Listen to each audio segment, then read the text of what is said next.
that is being pressurized and influenced needs to understand that he has more years ahead of him. The man that is influencing him has fewer years ahead of him. And this information is critical not just for Nigerians, but for every country that we have some level or high level, low level or high level of violence. All right, let me get to Ebong Udoma. Well, Ebong, looks like though you're going to be stuck here until after the governorship elections, because that comes up next month.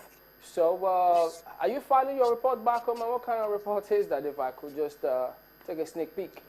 Well, basically what I'm seeing, what I'm observing, that's what I'm filing. I was in the northeastern part of the country earlier on, and I got to talk with some of the vigilante groups over there, and just before the big push, the military push to push out, activity to push out Boko Haram, which has been quite successful, I must say. I feel I'm really amazed at the amount of work that the journalists in this country have been able to do, considering the difficult circumstances that they have to deal with.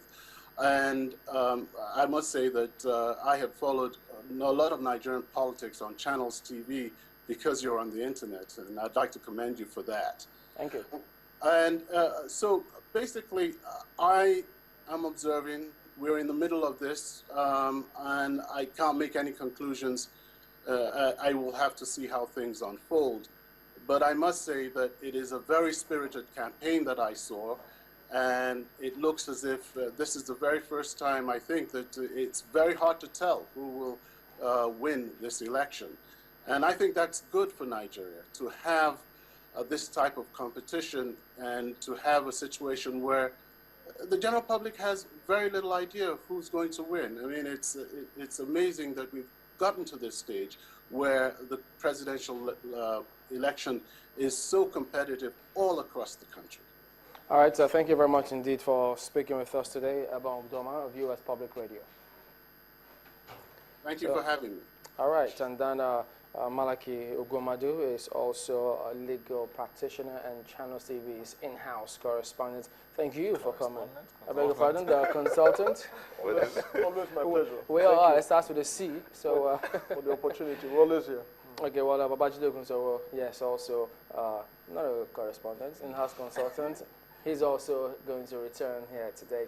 But don't forget that it is the Independent National Electoral Commission that will announce the big results. So we also have to keep focused on that. So you have to perhaps disregard any other one you see elsewhere. So we'll be back in just a moment. Join us again. We want to challenge everyone in the 21st century. Violence is not tolerated by any nation. And therefore, the young man, especially those who are voting for the first time, I am concerned about you, because you don't have an idea of what has happened in this country in the last few decades. And therefore, you are just new in the game called politics. Do not allow yourself to be used. The 21st century, Africa is rising, and Nigeria is leading the way. In this hour, in this season, our morale as a nation is being questioned. And all over the world where we are represented, our children all over the world are going to be watching. And their neighbors who are foreigners are going to be looking at them at Nigeria and say, your country didn't get it right. And I do not think so. Nigerians were better than this. We can do much better, and we will do better, because tomorrow is history, and we will have the most peaceful election that Africa has ever had.